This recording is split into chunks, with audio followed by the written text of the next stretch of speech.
Her translator is broken. Okie dokie.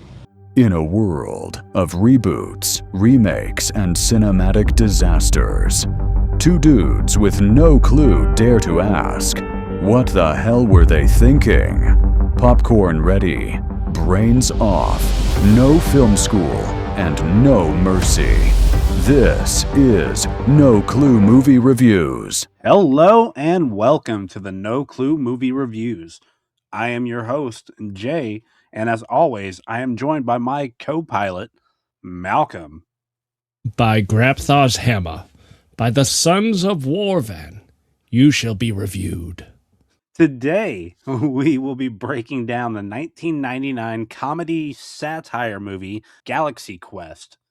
Now, the movie's directed by, not familiar with this guy, Dean Parasot, but... This is like the biggest film he's made, I would say. Well, I mean, you've got a huge cast for it, though, man. You got Tim Allen, Sigourney Weaver, Alan Rickman, and Sam Rockwell. Oh, that's not right. No. I kind of feel Sam Rockwell stole the show, but we'll get through that. Before we get going with this one, what is your history with this movie? You know, I remember seeing the trailers, and I didn't watch it when it first came out. It was a few years later before I got back to it. Okay, well, this is one of those movies that I really loved. Like, this was one of my favorite comedy movies for some reason. Don't know why.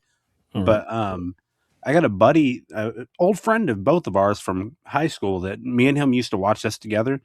And fun fact, there's a DVD feature. If you are stoned enough, drunk enough, and want to experience this, you can watch the entire movie in the Thermian language. You know, the language it's just, I mean, yes, they did go out of their way to create an entire language. And, you know, I guess that's the greatest way to use it is it's another track. Oh, it was pretty funny. Somehow me and our buddy, we'll just call him David for the sake of it. And me and him got through the whole thing. I don't remember if I was drunk, if I was high, if it was both of them. Hell, I don't fucking know. But we watched the whole thing in Thermian. It was pretty fun. I did something new with this one we haven't done before. Before I went back and rewatched this for this, I went ahead and pre-rated it from what I remember. Oh, okay. I gave it a pre-rating before we go through this of 80%. Just from what I remember liking so much about this movie, I gave it an 80%. Let's get through this and see where we end up on it. Basically, the movie starts off and it's showing, I guess, a clip from an old episode. And yeah, it's like the last bit of the last episode. I guess it left on a cliffhanger. Activate the Omega-13. Well, that's what I'm assuming here because, I mean, that would lead to... Because they talk about the Omega-13 in this clip. And the fact that nobody seems to know what that does, and this is the episode that like got introduced in, I guess. I don't know. Interesting tidbit. The cast didn't know what the Omega-13 was going to be up until they finally got to that part of filming. Really? Up at the end when they finally use it? Mm-hmm. Up until like the Justin Long theory, and possibly at that point they got it. Because, I mean, the way that plays out, and that's like, oh, it's going to be that. Kind of like that Walking Dead scene when they left on a cliffhanger where Negan killed somebody, but then they didn't show who, and then when they brought it back, they lost like half their viewers because yeah, that was always fun. This was just a clip that's being shown at a convention that's going on. Everybody is at the convention except for the captain, Jason Nesmith, whatever you want to call him, Taggart. Yeah, Jason or just Tim. Fuck it. We know we're just Tim Allen in our head. We got names going. I'll call him Nesmith, and I have, because this is a movie that me and our friend really liked. We're at the bar one time, and this guy, like, he was foreign dude. I don't know what language he was trying to speak. Portuguese, Spanish. I don't know. But our buddy, like I said, we'll call him David. He's looking this guy in the eye and he's talking to him, and we don't know his name. So we try to understand him. We can't, but he ends up hanging out with us. So we just call him Nesmith all night. So that's what we just kept calling him, Nesmith. So I do remember this character as Nesmith, but that's why. So just some random Puerto Rican dude, random Venezuelan. I don't fucking know. He was a blast. So the whole crew's at this party. Yeah, they're at a party. They're at this convention, except for Nesmith. He ends up showing up late, and you find out like they're all irritated because I guess he's taking other jobs without them. Or he just acts like he's the only star of the show. It's a classic, which I do believe there was a lot of that from the original series. Yeah. Oh, yeah. I think that's kind of the idea here. I could definitely see Shatner being this guy. You get Alan Rickman's character, who clearly hates doing this shit. You know, his whole the Grabthar, or is it Grabthar's hammer, whatever it is. Sure. You can tell that he is done with it. I assume that's very much like Spock had to be done with By the sons of Warvan, I shall avenge you. That face, man. He wants to kill him. Supposedly he meta acted throughout. I hate the concept when I hear, they meta act, where he kept the costume on and just stayed annoyed. It's like, there's a good chance he was just annoyed of this movie doing it, because he kind of comes off just like his character, the real. I could see that, but you know, I never realized how much I really like Alan Rickman as an actor. I mean, between this, the Harry Potter movies, obviously Die Hard. Yeah, my favorite Christmas movie. Yes. But yeah, no, he's a great actor. I'm pretty positive he passed away a few years back, but yeah, yes, he was a great actor. But at this place, we get introduced to the Thermiums, who are the one of the alien races in the movie. Mm-hmm. You catch that Dwight from The Office was one of them? Yeah, I mean, of course, it took a long, I guess I had already started watching a little bit of The Office by the time I went back to see this movie, and I think I caught it. He doesn't quite look himself. Yeah, he definitely looks different from his older movies to The Office. Like, for example, he was in what is that, House of a Thousand Corpses as well. Yes. Okay. Now that I remember when I saw Dwight in The Office, like, hey, 1,000 corpses. He got turned into a merman. So we get introduced to them, and then basically he kind of blows them off. He says something about a limo. Have my people call your people, blah, blah, yeah, blah. Yeah. So he goes off. He goes in the bathroom, which... Interesting that he goes into the public bathroom. You think, even if it's been 18 years since the show's been off the air in this universe, which means it started in like 78 to like 84, because it was like, or something like that. It was 4 seasons, maybe 5, can't remember. The ship that you do see in that opener looked way too good. It was clearly like shitty CGI on purpose. That way the real ship looks better. But it's like, they didn't have that in 78. Well, you talk about him going to the public restroom. While he's in there, he ends up hearing a couple guys who appear to be at the convention just making fun of people.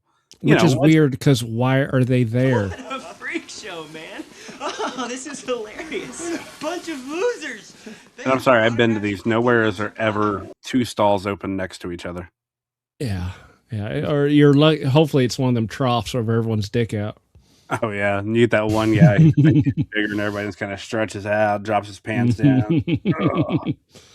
But yeah, you see him. You get Nesmith is staring out. He hears these guys talking about him directly, and something about the other people calling him a loser. So naturally, he gets his little panties in a wad, gets butthurt. Like that's not the first time he's heard this at this point. That's what's.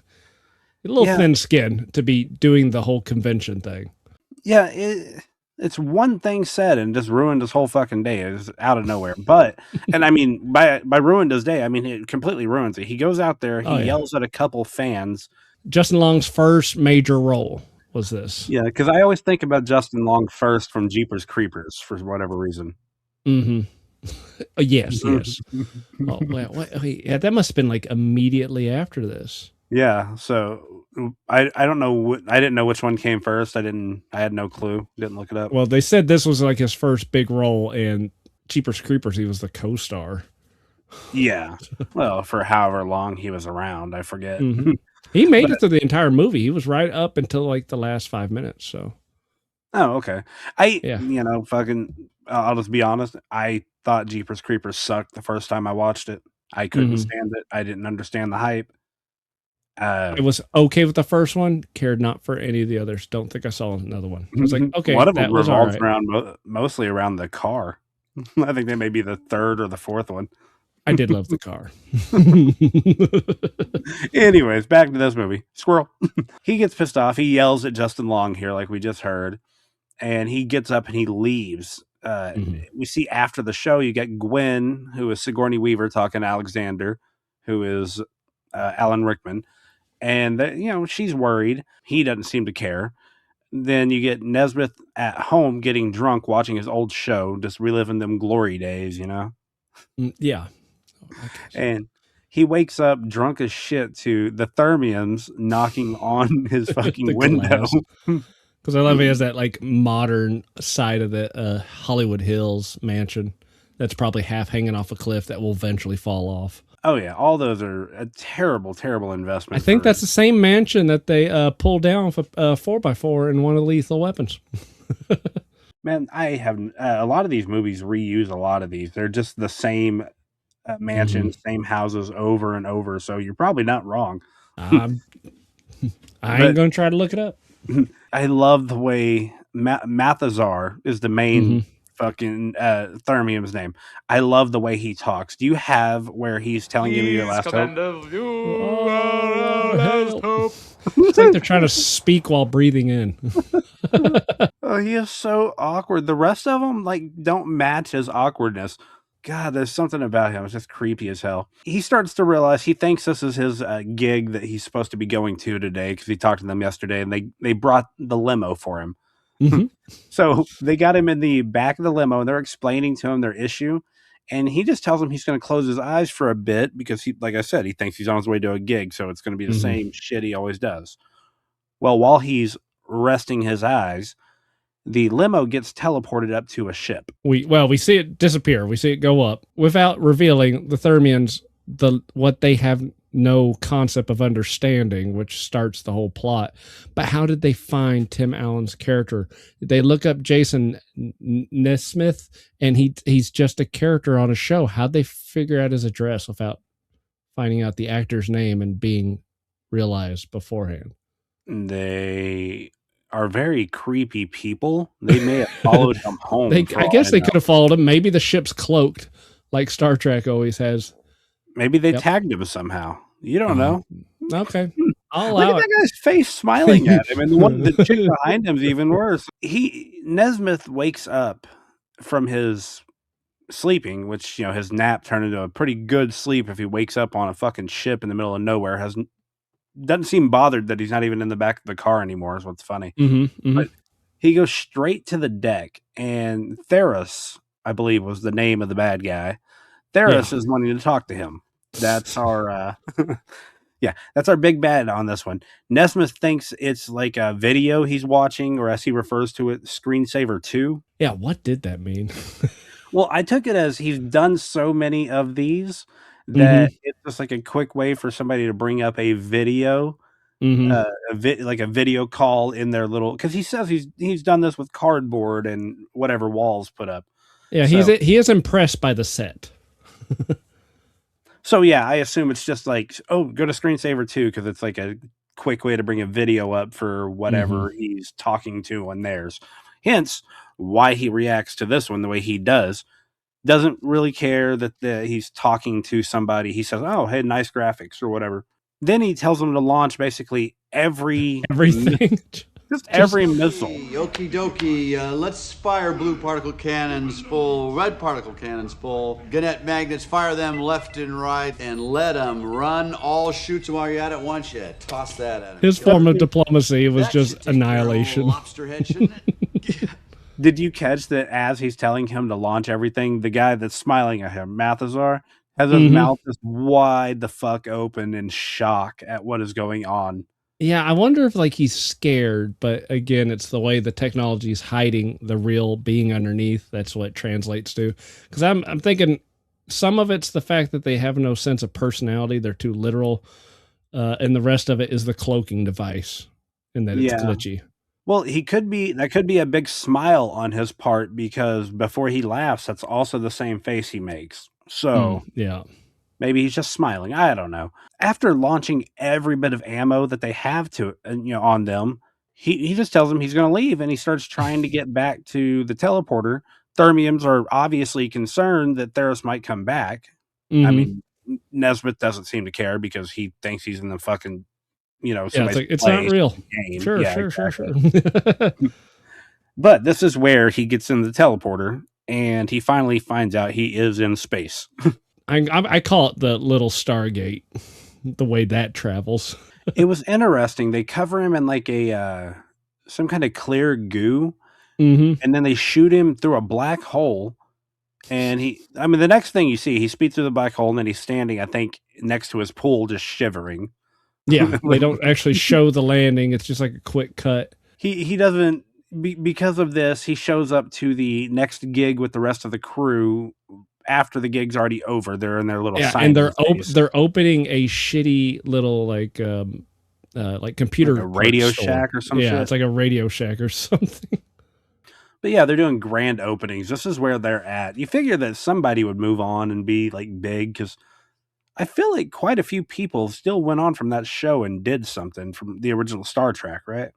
I mean, besides Shatner. No, not really. All right. I just feel like there's, Takei, whatever. He was very well known in like the Howard Stern universe, but yeah. But as just the gay fucking driver in Star Trek. No, I think you're right. Yeah. Either way, yeah, I guess, yeah. This is a sad existence the way they're going through. But they're opening a grand opening for a fucking Radio Shack, basically, and this is where Nesmith shows up, and he's trying to explain to him what's been going on, and the Thermiums show up, and they say that they need him back because Theros lived. Jason tells them they all got to go with him, but everyone's pissed off and walks off from him. They think that he's fucking with them. He's taking gigs without them. Right. And one of them, Tony Shalhoub's character, he's like, guys, I think we should have just took the job. And then that's when they all realize that, like, oh shit, this might be an actual job for us. I mean, it isn't, but they run off and they catch up to, I just refer to her as female Thermian. She's also the chick from the Charlie and the Chocolate Factory movie. I don't know if you noticed that. Yes. Yeah. I watched it once. Wish I never see it again. Yep. But they catch back up to her, and they're like, "Hey, we're going," and she calls on a transport, and then she disappears. So they realize they're because it turns out she was like a projection hologram. Yeah. So they get covered in that same goo that we just saw cover Nesmith and have him fly off, and they get shot off into space and appear onto the spaceship. Now, this was great. This is great for many reasons when they show up, because first of all, you have the correct human reaction. Tim Allen's character, was shocked for a little bit and then was super excited. I don't know if they're still going to have trauma to this day after this. I love this part because everyone seems like catatonic. It's like they can see what's going on, but they can't do anything. Oh, and you get all these creatures in. They look like they're going to tear you apart. They look like they're about to eat you, and it took me a while to see what their hands were. That it's a big bulbous thing with little tentacles coming off her fingers. Yep. They're creepy to say the least. But yeah, they come out here. And I love that they get their entire like inspection or whatever that they're doing done, and nobody says anything. But then Nesmith shows back up, and then Guy screams out of nowhere. Probably my favorite part of the movie is Guy screaming. Guy's cave. Yeah. Who wants the grand tour? Which that's a genuine scare because he was not supposed to do that. That's ad-libbed. So that's all natural reaction. When Sigourney Weaver jumped there,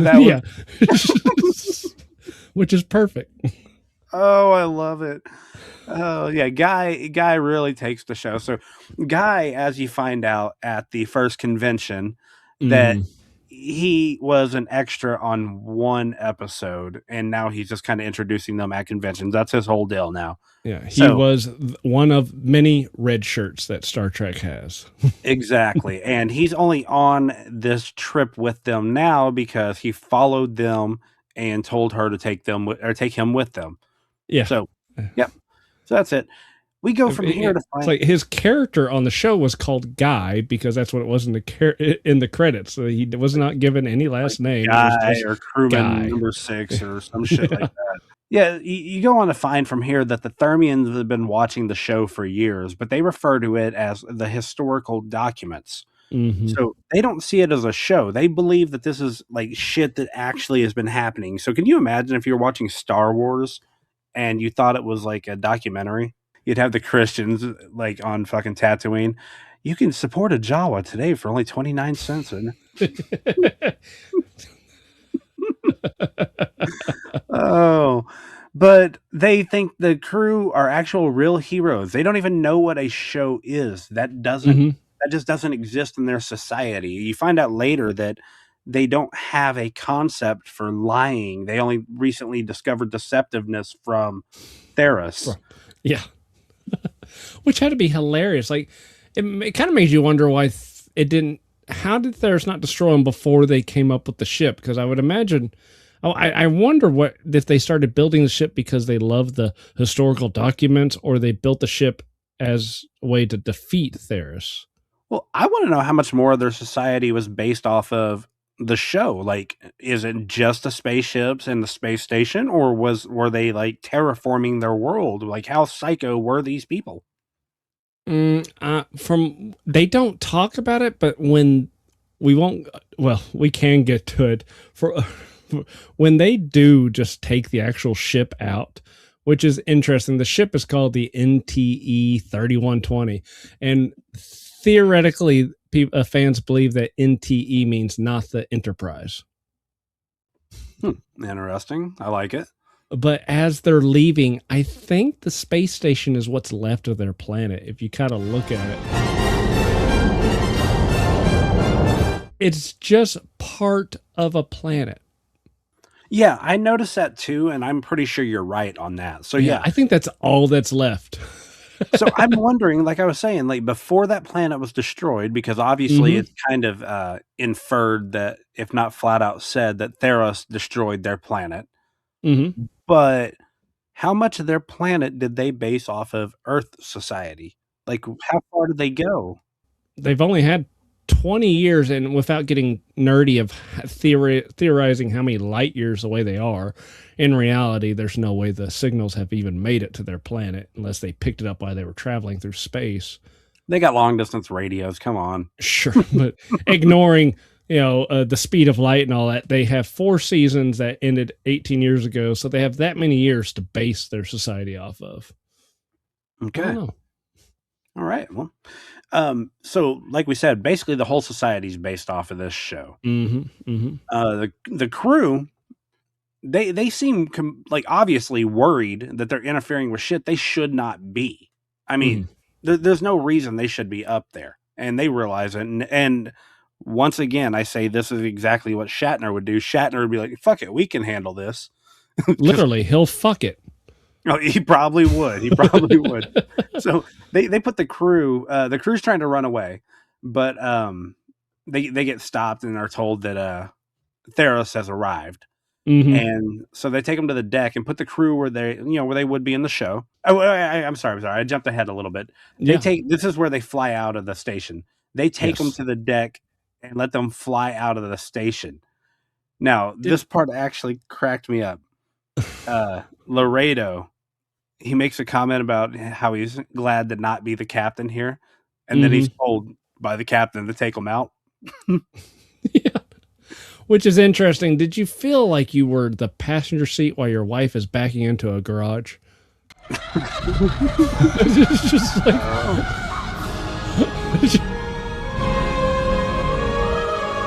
Now, not to be that guy, but rewind it just to the very end there. It's scraping the big ass engine, but somehow the wing that protrudes further doesn't scrape I it know. off. I just like, I even wanted to use the word the nacelle would have been off at that point if I wanted to get real nerdy.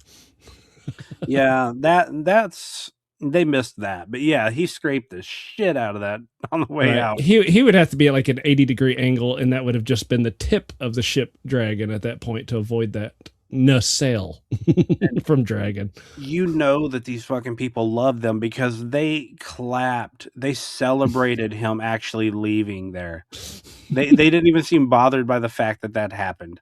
So, and how do you do that? There was a joystick.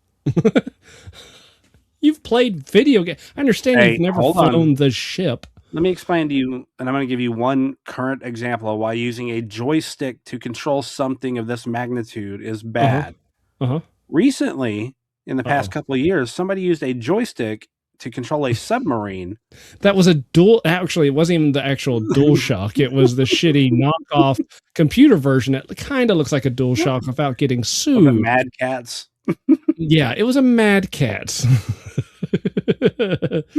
And that wasn't what the problem was. The problem was they built something that was never meant to go that deep. It still joystick controlling it. Yeah, same thing. You get everybody sitting down at dinner, and this is the part I was referring to. They end up running at the end of this dinner because they start the dinner asking what Theros wants. And how he even knows about the Omega-13 device to be like they say he wants the Omega-13 device, and they want to know how he even knows about it. Yeah. So during dinner here, they put up on every TV a fucking video of their ex-captain being tortured.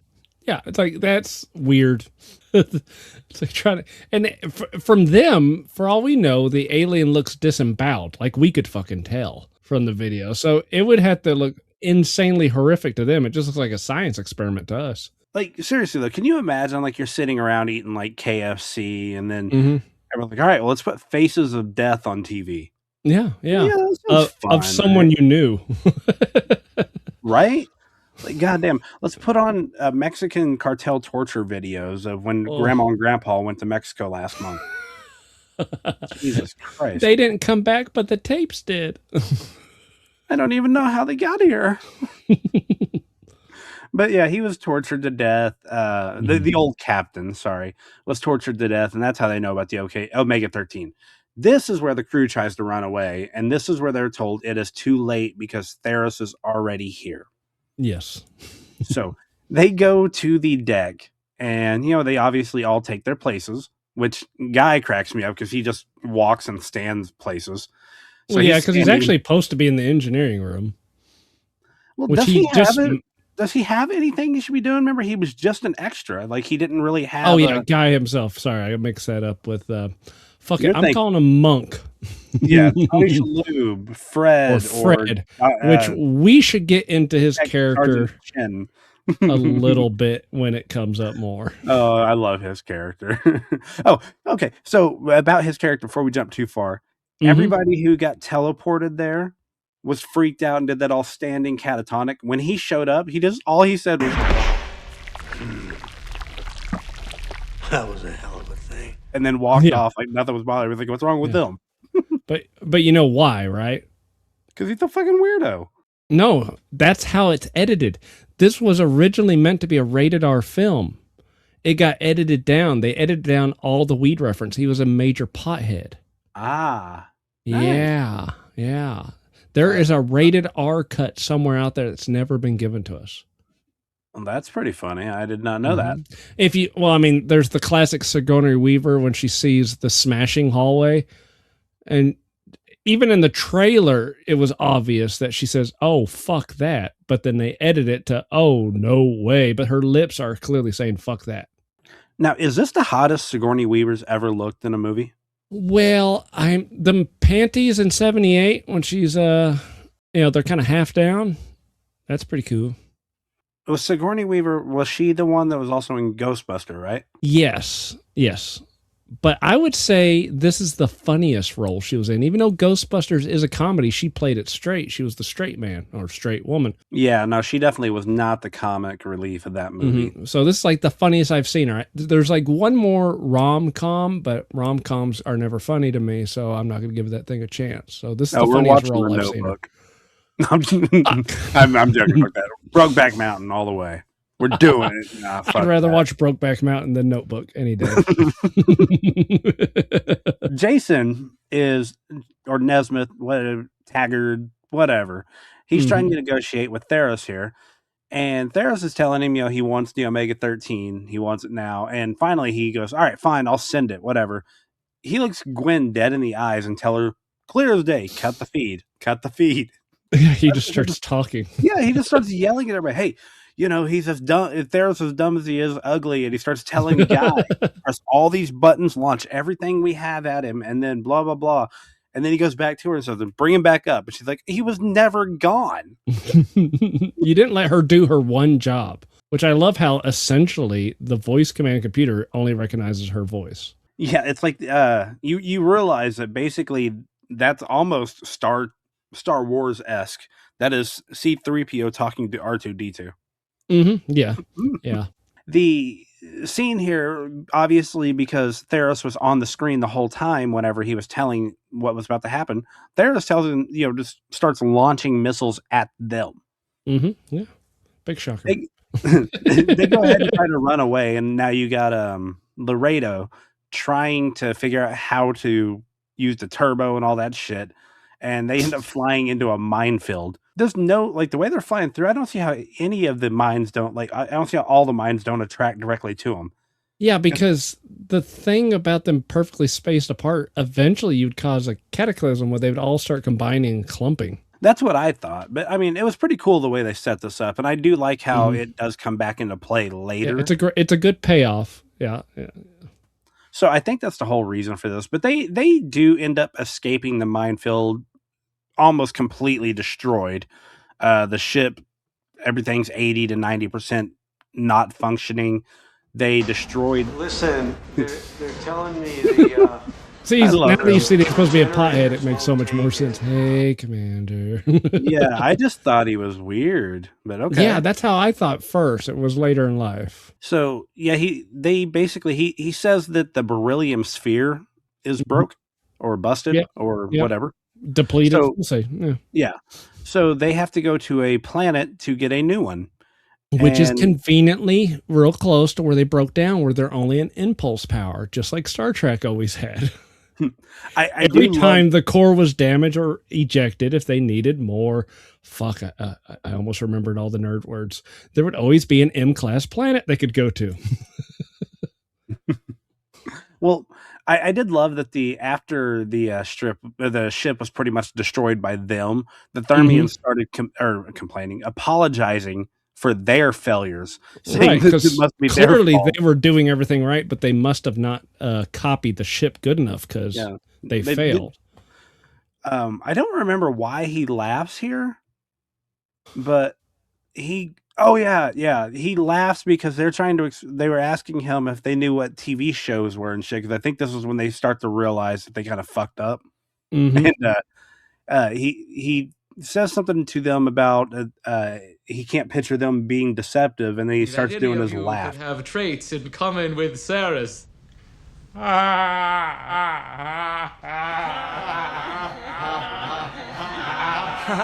That laugh is fucking great. But we'll just call this next part retrieving the new beryllium sphere. So they get put on a very small pod to fly down to the ship, and guys freak out on the way down there. It's just cracking me the fuck up, dude. Or what about the pilot? Tommy, all right, flying in space. Okay, fine. You got all this freedom. Entering a planet's atmosphere and not actually knowing how to fly a damn thing. Just look at him. He's crying. He does not know what's up. Tony Shalhoub. Go back. Tony Shalhoub's character, he's just eating away and not even noticing. Yeah, because he's lethargic because he's so high. Oh man, I never noticed. Oh, you feel like he eat those little cheese and cheese and crackers. That means he had them in his pocket. He didn't bring anything. But I think it's either right before or right after this part. Guy starts to realize that he's the red shirt. He knows what he is here. The red shirt on the landing party is the one who always gets eaten by the monster. Yeah, but that's what I thought. I was the crewman that stays on the ship and something is up there and it kills me. But now I'm taking on the guy who gets killed by some monster 5 minutes after we land on the planet. Oh, dude, he cracks me up. I love first movie you think of when you see Sam Rockwell. Ninja Turtles 1. Ninja Turtles 1. And Moon. Moon is a great movie. Moon is excellent, Yes. dude. It is. Moon is what made me do a Sam Rockwell kickback and rediscover Galaxy Quest. Really? Mm-hmm. No, dude, Sam Rockwell. I am surprised about how much I really enjoy seeing him in movies. But yes, Ninja Turtles. I always think of him because he's one of the fucking foot guys. Mm-hmm. And then yeah, Moon. Obviously, he's everyone in Moon. It is so hard to do a movie by yourself like that, you know. But he did, and it was fucking great. But this isn't Moon. This is them landing on a different planet full of what I referred to because all right, so they land on this planet and Alexander, what is his name in the, did you catch his like TV show name? Alan Rickman's character, Alexander's the only name that I caught. Don't know. Let's call him Alexander. He starts leading them and he's got his fucking his compass, we'll call it. And tricorder. It's supposed to be a tricorder. Yeah. Well, he's walking in a direction, and then he realizes he has it upside down, so he flips it over and goes the other direction. Yeah. So those are like way worse than a compass because no matter where you point the compass, like how you're holding it, doesn't it like point a certain way regardless? It could. Let's see. I guess it wouldn't matter because he can't read the garbage. He can just see the dot, so the dot would still go in the same direction. That's lead him towards the sphere. Exactly. So it wouldn't matter what way he's holding the compass to begin with, right? That's what I'm getting at. But it made a good gag of him kind of learning, I guess. But at least he caught it early. I mean, you know, Guy gets super upset that he went the wrong way, but he went 10 feet the wrong way. Oh, guys freak out though when they land and Shalhoub just walks out and opens the door.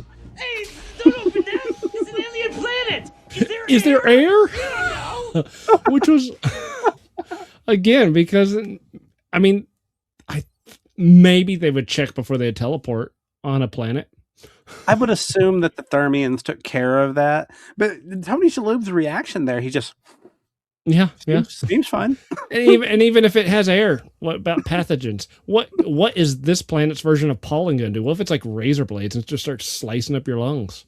Well, dude, we've all seen signs like those fucking aliens show up and they're hurt by water. Yeah. I mean, they don't know what's going to happen here. You don't know. As they're going looking for the beryllium sphere, they find this, what looks to be an abandoned mine shaft, you know? And they start to walk to get a sphere, but then you see these like really cute looking monkey lizards. Sure, yeah. Okay, we'll call them look like tiny, cute Naboo. I imagine they look like what the evolution of Squirtle looks like without a shell. Okay, all right. Yeah. They see these things walk out, and then they see like a hurt one walk up, and like, oh, it's so cute. And naturally, Sigourney Weaver's trying to go and help the hurt one, which once again, Sam Rockwell with an excellent. He stops her, yells at her. He's like, "Did y'all even watch the show?" Which he's right because they literally eat the hurt one. I mean, it was brutal. They decide they're going to run in and grab a sphere, and they're telling them to let them know if they see them. As they're walking up, the entire population of these little lizard dudes that are around starts chasing them. I guess they get to the ship. They push the sphere on, and I guess they all couldn't fit. I feel like he was in there just fine. I don't feel like this whole scene was necessary. He did make it, but he fell at the last second. He barely fit in. Yes. Did he fall though? Did he? Because I say it that way because he's on top of that ball. It doesn't look like he falls. It looks like he pushes his way out. It looks like he's doing the thing where he wants to be the hero. But he knows that he's an actor, right? He's Shatner. So he starts singing. But there's better days up ahead. Oh, you'll be back on your feet again. And you're gonna be okay. The darkest night. Oh my god. Well, that would be funny. That would be the best if he did like the Rocket Man thing on here Yeah. at some point. Oh man. But yeah, I put he sacrifices himself because that's what I saw. I didn't see him fall. I saw him push himself out. This fight here, Jason wakes up because he was after sacrificing, they knock him out. And actually, I really enjoyed the clip of the lizard people talking and like what should we do with him? And it's like, let's hit him with a rock. And then, and then the other one says, and then we'll eat him. And then you see them get knocked out. Well, he wakes up with this fucking pig thingy right in his face. And yeah, he's like trying to fight it off. And they decide they're going to use what is called the digital conveyor to bring him back to the spaceship. Which I think is different than the long form transport that they brought the crew on. I'm not sure. Yeah, this is a more precise way to transfer people, apparently. This is like for emergencies, which is done in the show, and that's how they built it, but it's not made for the hands of their race. It's made for humans. So they tell them this has never successfully been tested before. Yeah. So they go ahead and they let Tech Sergeant Chin try it out, which is Tony Shalhoub. And he is going to test it, and the pig gets teleported up inside out.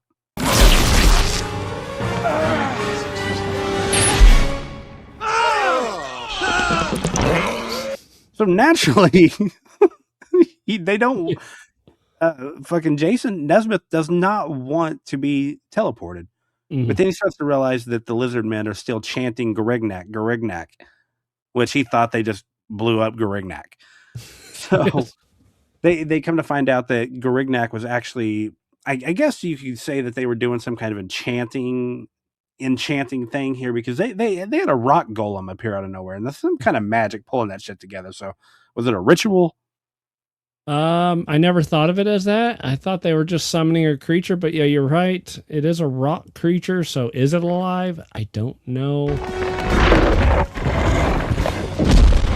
It's the worst effects in the movie. It's the most one that's off, I think. It's the smoothest one. Yeah. Well, random conspiracy here.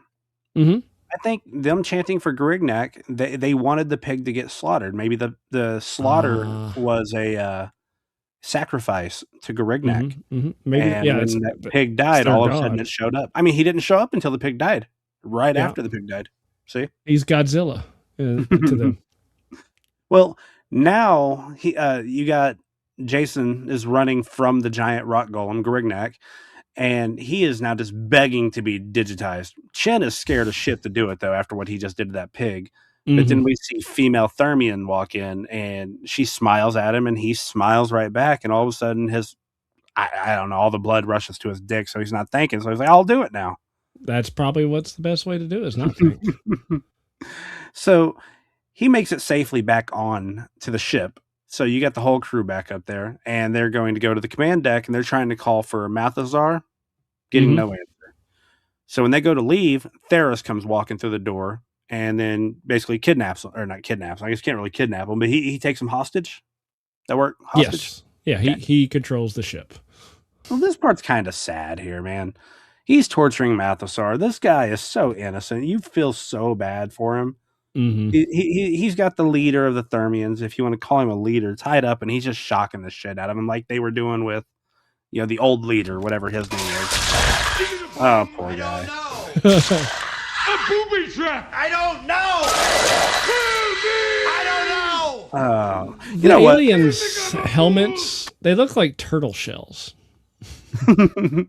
Dude, whoever did the costume design for this had to have also worked on Fifth Element. Well, okay, so that's pretty cool. That's the part. Yes, I get that vibe too from the costume. They do like but it is kind of interesting. For one thing, I kind of wonder if they're wearing clothes or if that's just like their lizard insect people and that's just their exoskeleton, because like especially like his shoulder blades, they breathe. And the way his little wings pop out of his back. So you're thinking that I was at first I was like, what the fuck you mean? No, they're not real lizard people, Malcolm. Yeah, no, those are in office. Well, hey, so I'm with you on that. I don't know if this is armor, but then the helmets are on those other guys, so it does lead me to believe they have some armor. Maybe that's the only bit of clothing they have is that armor. Well, the eye patch, I'm pretty positive that eye patch only appeared after Nesmith lit him up in that scene. So you think everything else is not armor? You think it's just natural? So they're I think crabs? he's naked, but I think he's a naked crab person with an eye patch. Okay. That he yanked off some sort of shell animal that's also on his ship. Well, this part here is just sad, man. So obviously they're torturing Mathazar, and Nesmith is trying to explain he has no idea what the Omega-13 does because he's not actually a captain. Yes. No one's understanding this, obviously. So he has to tell them, he has to tell Madison, which is Sigourney Weaver's character, to have the ship show the documents. Before we go too far, earlier in the movie, it did crack me up. You might have the scene, I don't know. But Laredo gets irritated because... that is really getting annoying. Look, I have one job on this lousy ship. It's stupid, but I'm going to do it, okay? And have you noticed that her zipper on her shirt goes down more throughout the movie? Oh, yeah. No, at the very end, it's almost completely undone, if I remember right. They're just hanging out. Yeah, I remember. But yeah, so her one job she's referencing here is literally asking the computer to do something and then repeating to the crew back what the computer just said. I could see how it gets irritating, but yeah. Which I'm assuming that's Lahora, essentially, from the original series. And it's funny, the only woman on the crew answered the space phone. But yeah, here's the sad part. Explain as you would a child. Oh, this is so... Watch his face, though, when he's... We pretended. Yeah, he's still trying to hold a smile. Oh, it is... There's one more word he says. Well, yeah, right there. He just loses it. He's like... You understand that, don't you?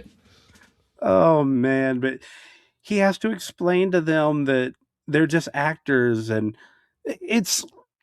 he could have stopped all this in the beginning by just explaining that in the get-go. But like I said, I feel like this would be where William Shatner would have all these people with him up to this point before he would ever break it either. So I feel like they're doing pretty good.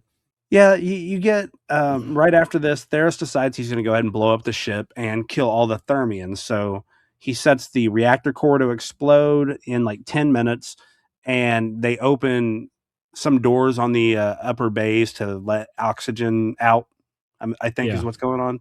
Yeah, they're just venting out the oxygen with all the Thermians in one room. So there's there's two time elements they have to try to stop. Yeah. And another time element they have to stop is the fact that they're being led to a pod to be shot out into space. They're going to be jettisoned out. It's a classic space situation. But when I mentioned Fifth Element before recording, I was referring to this shot. Look at his weapon. That literally is the sandwich gun from Fifth Element. My favorite. Yeah, I'm telling you, man, there's a bunch of stuff in this that looks like it was very Fifth Element related. And I bet if we look it up, there probably is prop maker. The same. And you'll put it right here. There it is. There it is. Oh, I did such a good job. Yes, we have no clue now, but you will later. Now, this part right here, what you're showing, Jason and Alexander, they get in they stage a fight. They don't get in a fight. They stage a fight, which is only done to distract the guards. They basically kick the guards into the room that they're trying to put them in and launch the guards out that they're trying to, that is holding them hostage. After that, they split up. Jason and Gwen are going to go shut down the core reactor manually because the computer can't shut it down, even with her telling it to. Now, this part right here, they have no idea how to get to the core, number one, and they have no idea how to shut down the core, number two. But earlier, earlier, when they were at, it was the second showing, so they were at the grand opening. Right? Yes, it's when he's running back to get to the rest of the guys, when he's about to tell them that he's he's been on the real ship. He's kind of disheveled, and he drops his communicator and into Justin Long's character, who also has a replica communicator, and oopsie doops, they grabbed the wrong one. Exactly. So at this point, Justin Long still has that replicator or comms, whatever it was called. Oh, so I said replicator. You just said replicator, yeah. I don't know. He has a comm. He has a way to talk to him. He has a turtle shell, whatever. So he calls Justin Long and starts talking to him. And Justin Long's trying to apologize, because he took what dude said to heart. And he finally no, you're right. There is a real ship. He's like, I fucking knew it. He didn't say fucking, but he's like, I knew it. So maybe he did an original cut. This kid is a bigger fucking nerd for the show than the entire race of the Thermians. Yes. They built all this stuff around it. This kid has diagrams of these ships. Not coming from anywhere on the internet that he has, but diagrams he made of the ship. His friends have diagrams of the ship. Yeah, essentially like Reddit groups that are sharing information, and this is a real thing for Star Trek. They have replica of all the ships that have ever been in the show. That is ridiculous. That is nerdy to fucking no end, bro. The only issue they ever have in the real Star Trek universe is trying to figure out how turbo lifts work, because they're not practical when you actually look how the ships lay out on how the elevator system works. So there's a few theories on how turbo lifts work. Okay. Yep.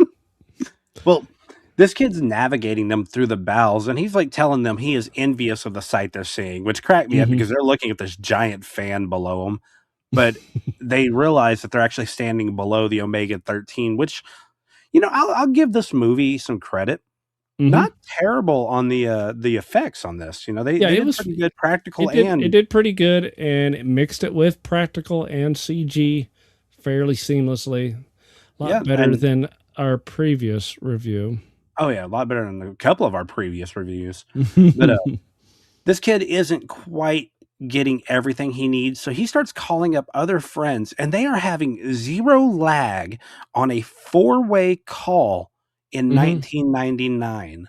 1999, and let's not even forget the unknown amount of space distance too. Well, that's just an instant comm. I'm not worried about the comm going through. You can let the comm go. It's just we're talking mostly dial-up, maybe DSL, earliest forms of cable. Yes, top speed 2 megabytes a second. Yes, 1999. Yeah, so that's I don't know, that baffled me, because you couldn't play video games online without major lag in 99, man. That was worse. That's Nintendo 64. We're playing 4 controllers on WCW versus NWO or No Mercy or some shit. Yeah. Smash Brothers. Yeah. Smash my brothers. Back then online, if it was 150, 200 ping, that was considered a good server. Oh man, kids these days don't know how good they got it. And they're going, "What's ping?" Ping pong. You mean pong? Well, you jump over and you got Chin or Tony Shalhoub and Guy. They end up teleporting the rock golem into the room with the other soldiers, the bad guys, the whatever the hell these guys are, and I think he ends up launching all of them, including the rock soldier including the rock golem out into space, correct?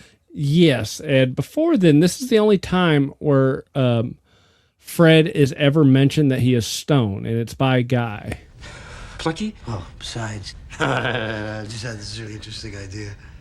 Are you stoned? Are you stoned? That's the only reference in the entire movie. And he slaps him on the butt when he turns him around. It's great. That's funny. I did not catch that. But yeah, no, dude, I'm going to rewatch it with that knowledge because his character just becomes that much better. Well, was it here like, was it before or after that scene you just showed where so they put the rock golem in there, so there's a few other shots. We kind of leave them with that idea, and there's some other things that happen, then they come back to the rock monster. But for our purpose, we're going to talk about I thought it was kind of sad watching the rock monster get jettisoned out, or actually the rock monster busted through. He dies. For all we know, he had a family. Well, hold on. That rock monster doesn't die. He doesn't breathe, man. That rock monster just become a meteor monster. He quits moving all of a sudden. He starts going limp. That is he had some form of life. Yeah, it is sad. Like, he's moving. He's like, oh, and then he just kind of starts just drifting. Look at how much better that is than Mario or Spawn. Yeah. It's better when the rock monster has a black background. If you put him in light, then it starts looking smooth. Directly after this, you get Tony Shalhoub, Fred, whatever, and female Thermian. They just start making out like crazy. And I mean, it was a little weird at first. Guy sees it, it's like, come on, guys, get a room. And all of a sudden, tentacles start coming out. I mean, tentacle porn. Yeah, well, see, there's the hand. That glob. I always imagine there's a tentacle in his butt already at this point. I would assume so, but like when they do their transformation, does their sexual parts go to where our sexual parts would be? Like, would they feel that sensation, or would that just be the equivalent of like that's where their stomach is? So really, your dick's rooting around in their stomach. Like, what are they feeling? I don't know. I don't know. I'm still struggling how the comms work on light travel. Now you're asking about anatomy of a squid creature. And if she can change one of her tentacles back in and keep the female vagina, could she not just like pleasure herself with one of her tentacles? I mean, questions have to be answered, man. But not here, not today. But Guy gets it gets a little weirded out when the tentacles start coming out here. Guy's like, he's like, come on, let's go.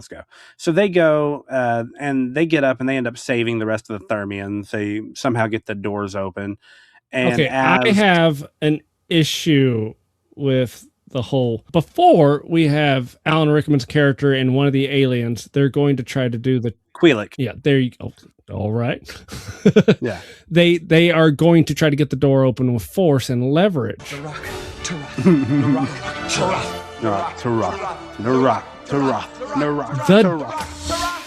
You see the door. That door isn't going to help. It's cracked. Air's getting in. That helps.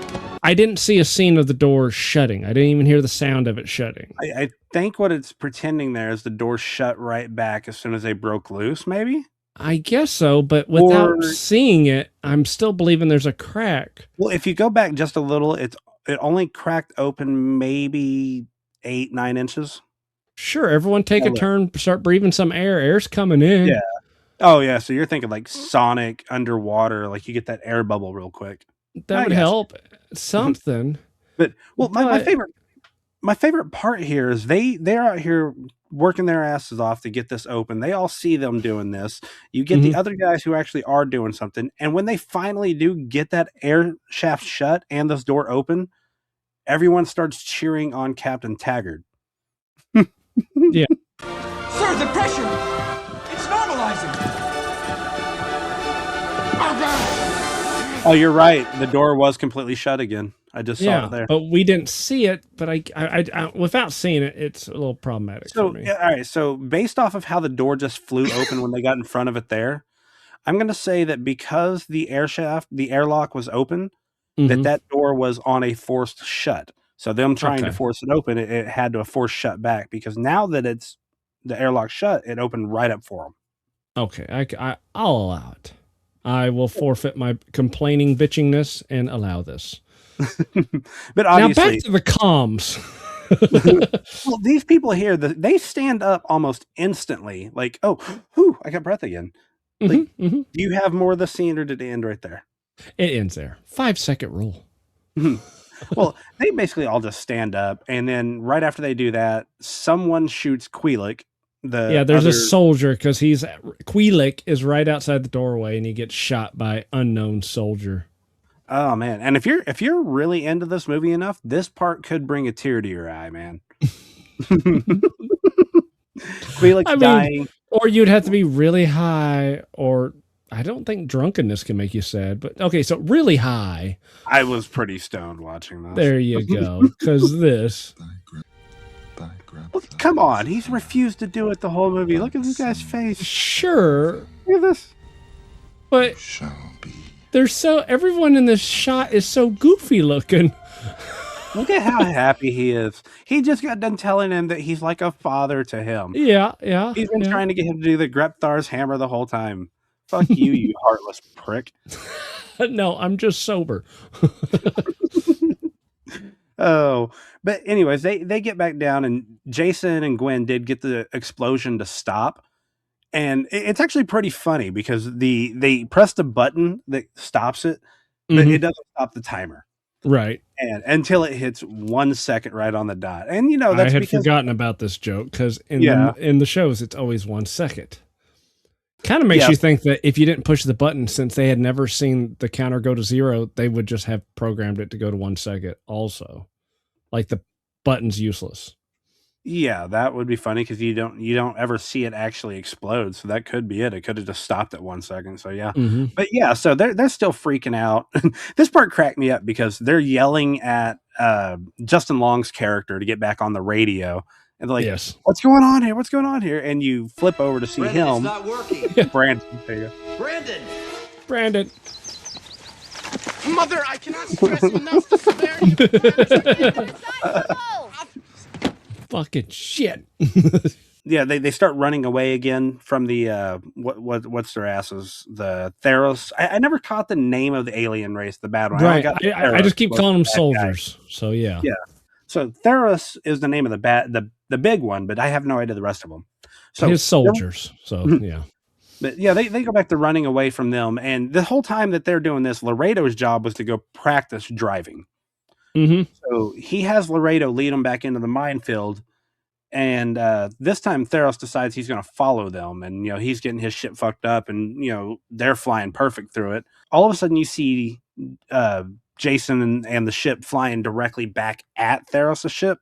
Yep. With a trailing army of, 50, 60 mines behind them. Fail to realize that with your armor gone, my ship will tear through yours like tissue. Either way, right here, he's talking shit, and then they fly the mines in there, and it blows their ship up. Laredo sets a course for home. Mathasar says his people have no commander, trying to get Jason to stay.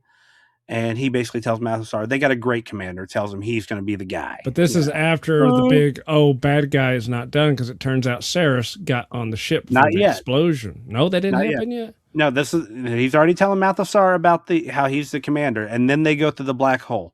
After the black hole, Laredo, Chin starts saying, hey, there. Somebody tells him, hey, there was something happened right before they went through, and then Chin walks out of the elevator and starts shooting everybody. Yes. Completely out of nowhere. Turns into Theros. Like he was able to transform himself into Chin and then back into Theros. So at this point, with everybody dying, apparently the best course of action is to test out the Omega-13, which right now has two theories on what it is. It's either something that's going to completely destroy the universe and all reality, or it's going to take us back 13 seconds.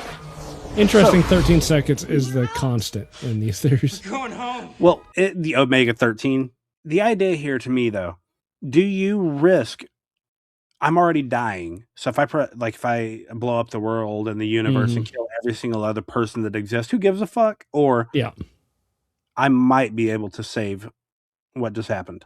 Yeah, but then there's also the Justin Long deal. He has trusted him so far, and he has not led him down a path. And it was his theory that it actually is the go back in time 13 seconds. So he's putting all his trust in the kid who clearly knows this universe more than he does. No, so you could say he's putting faith in Brandon.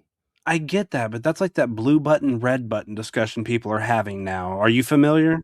If 50% or more people press the blue button, everybody will live. If 50% or more people press the red button, only the people that pressed the red button will live. So this guy, he's like, oh, I can save myself if I do this. I will, or the other route is, oh, fuck it, everybody else dies. It's just it's a weird conundrum to put people in. It could be it's not really a win-win situation. He could completely fuck everybody over for the lives of 5 people. Is what I'm getting at. Right. So it's kind of that. It's kind of the trolley experiment. Yeah. So I don't know, but basically he goes ahead and orders the Omega 13, and sure enough, it does only take them back about 13 seconds, right at the point when. But you could say that's also an homage to the fact that in so many times in Star Trek, it was just against all odds, it was the captain's hunch that led to victory. Yeah, that's why they're the captain, right? Mm-hmm. Well, basically, he does stop Theros from shooting him up. They knock out Theros, and at this point, because they went through the black hole, they have too much momentum going, so they have to actually separate the smaller capsule from the big one. Yes. So they actually fly the main command deck, which it's weird that the main command deck would be the thing that they would want to separate from a ship, right? It's interesting in Star Trek, those ships, at least it was seen one time that they separate for emergency like that. Oh, so they do that. Okay. But the entire saucer would separate from the lower skeletal structure that has the nacelles and the... Well, that's basically what they did. They took the part where they were so yeah, that's basically what they did. Okay, so that's good. I didn't know that. That's a perfect homage to it then. Yeah, it's the one time they let the lady drive the ship and she crashed it. Yes. I do love that there was no question by anybody that female Thermian was going with Chin. I thought there was a better chance Chin stayed on the spaceship with the Thermians. Because besides, he had no other relationship with them. He was just kind of on his own for the most part. He had more relationship with Guy, and that was essentially the first time he had talked to him. They end up Justin Long talking to his parents, and they're like, "What are you doing?" Because he's running out of fireworks. Yeah. Did you get a Flight of the Navigator feel from this? Because they were using fireworks to guide him in, and it's a sunny day. I'm just thinking, is this Florida? It's like nailed the atmosphere of Mark 15, which nailed. Is pretty unstable, obviously. So we're gonna have a radio guide on the box ultra frequency carrier and use Roman candles for visual confirmation. What is on their TV? All right, dinner's news of the convention because they're waiting for the crew. Okay, I saw like a Skeletor looking motherfucker. I was like, what the hell? You see that guy dressed up in all the scenes of the convention. He's almost in every shot somewhere in the background. He's like a Where's Waldo. Instead, it's a Where's Weirdo. But gotcha. Well, all right. So why land them at the convention? This seems no weird. shit. I get the idea for the ending, but come on, that's dangerous. They could have killed people. No, they had to have. There's no way minimum 47 people died. 3 family. There wasn't a minivan. Oh, there was a baby smoking in his car. Yeah, a baby that got left out there in the heat. At least 4 people there died. Immigrant janitor that was in the back, he's gone. Guy sleeping under the, homeless. But they won't count him because he wasn't there, supposed to be there. So, but so they crash, and this happened to crash right where the ship opens up perfectly onto the stage. And this part, I do love this part. They're on stage being introduced, and Theros walks out. He wakes up, and he walks out, and Nesmith literally kills this guy on stage. Right. But before then, look at these 2 guys with the Nerf guns. They shoot him. Yeah. Pop, pop. Here's a better look at the armor, too. So some of it looks armorish. I think some of it's armor, some of it's helm. A little bit of a bug, a little bit of cyborg. You see that? Yeah, exactly. But yeah, so you get right after they're popping guns up at him, Nesmith shoots him and he blows up. Yeah. Yeah. Shit.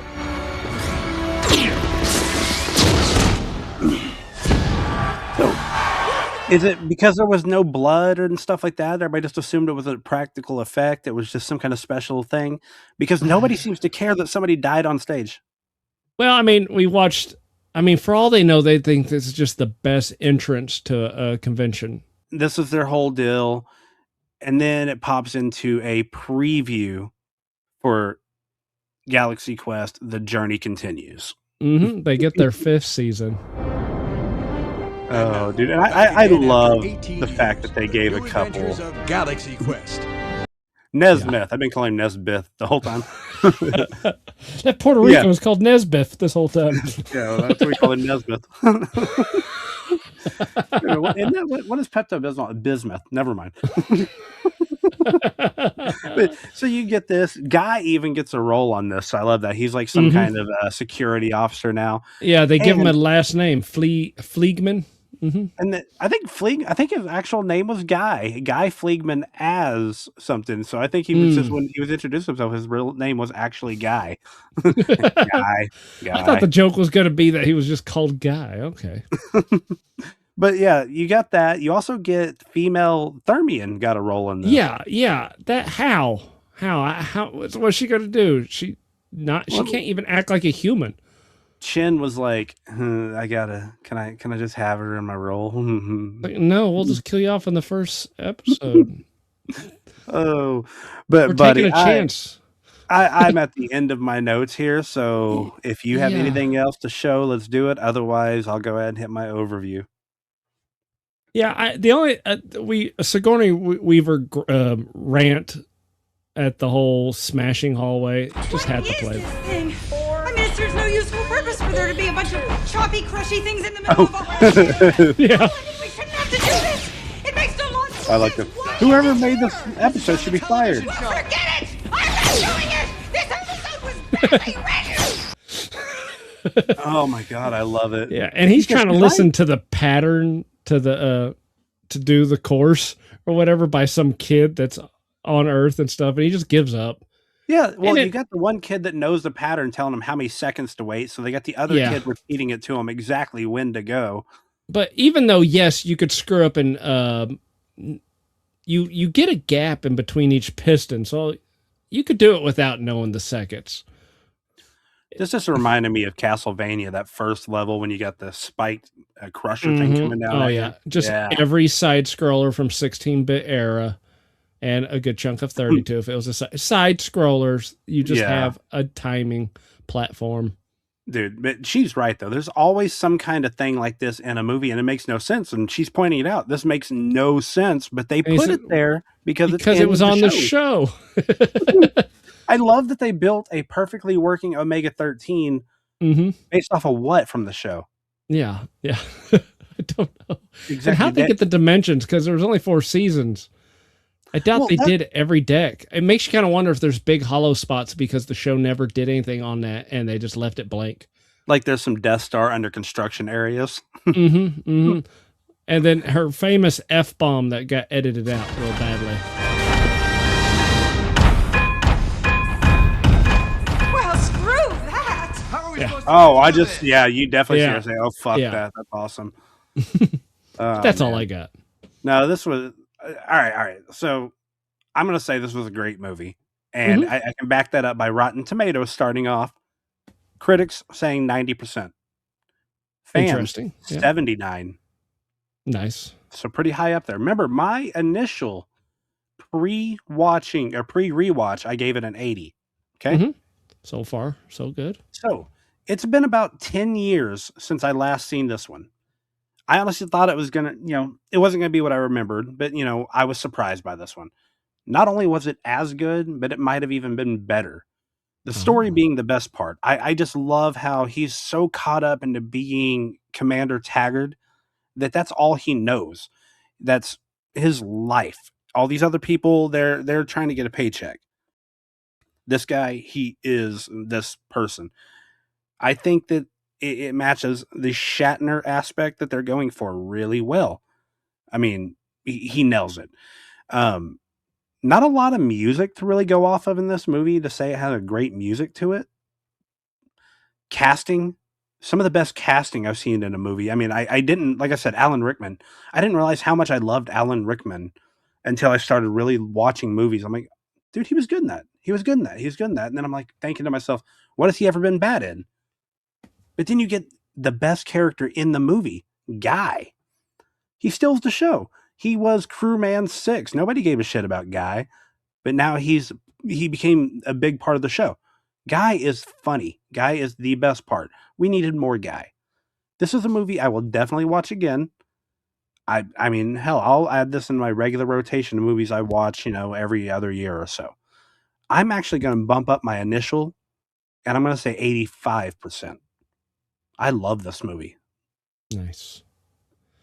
Well, I missed this one when it first came out, and I really do not have a good excuse.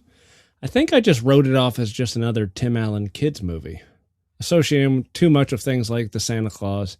But watching it now, it's clear that while the first 30 minutes were a bit of a slow burn to set the stage, the payoff is worth it. I absolutely love every scene Sam Rockwell is in. Watching him play the classic red shirt dread, convinced he's about to be killed off because he doesn't even have a last name, is pure comedic gold. But the real hint that there's a raunchier and smarter movie hidden beneath the surface of Tony, fuck it, he's just going to be Monk's performance. It's pretty clear he's playing a character who's high the entire time. But since it was cut down for the studio, he just looks like a guy who doesn't have a care in the world. Between that and the obviously dubbing of Sigourney Weaver's F-bomb, you could tell the studio neutered it just to keep a family-friendly rating on it. I'm not sure if the sex scene would have been better or just weirder if it was just unedited, but it's a shame we never got a chance to see the uncut version. The cast is so perfect that Tim Allen almost feels like the weakest link, even though he didn't do anything wrong. Because the chemistry is so specific, the film should never, ever be rebooted. Please don't do it. It's not going to work. You cannot reenact it. The only thing that should ever be released is the legendary R-rated cut. Until then, it's a solid, fun flick that just needed a little more edge. 78. Very nice, very nice. Question for you. You say it should never be rebooted. Idea. What if they made Galaxy Quest The Journey Continues? And it's pretty much a similar thing going to what they have here, but that additional series they did has died out. And they're back to doing the conventions and shit, and somehow, I mean, just completely fucking hangover it or Super Troopers it. Just redo the first movie over again. Well, the biggest struggle would be Alan Rickman. I guess you could just have Alan Rickman be dead, but Daniel Michaels, he's in a wheelchair now. Which one is that? The pilot. Oh, Laredo? The ship. Mm-hmm. Oh, okay. Well, I guess that'd be the only one I didn't know his name, so that would make sense. Yeah, Tommy Weber was his actor name, I guess. Well, all right. Well, just a thought. I think it'd be funny. This would have been one of those that I think I would love to see. I would have loved to have seen a sequel to it. But you're right. I think it's probably past its time. There's no reason to redo it. This movie, I mean, for lack of a better word, it was a perfect movie. There wasn't much that could be done to make it better. Plenty that could be done to make it worse. I think the way it was done was perfect. Yeah, and I can't believe they have an audio track where it's all Thermian language, but we didn't get the unedited version longer cut. That doesn't make any sense. It had to take time to do the Thermian language track. Yeah, this was and so anyone who wants to look it up, this was a DVD special feature, not Blu-ray. It was on the original DVD special feature. Yeah, it's amazing. Blu-rays have less bonuses now. Yeah, I don't. I basically skipped. Media. I think I've watched one movie on a Blu-ray one time. It's the only time I've ever touched a Blu-ray. Yeah, he is what it is. But I believe that's going to do it for us today. Make sure to tune in next week. We should be having a special guest on with us when we are reviewing High Spirits. So we're looking forward to that. But otherwise, thanks for tuning in. Have a good one. Never give up, never surrender.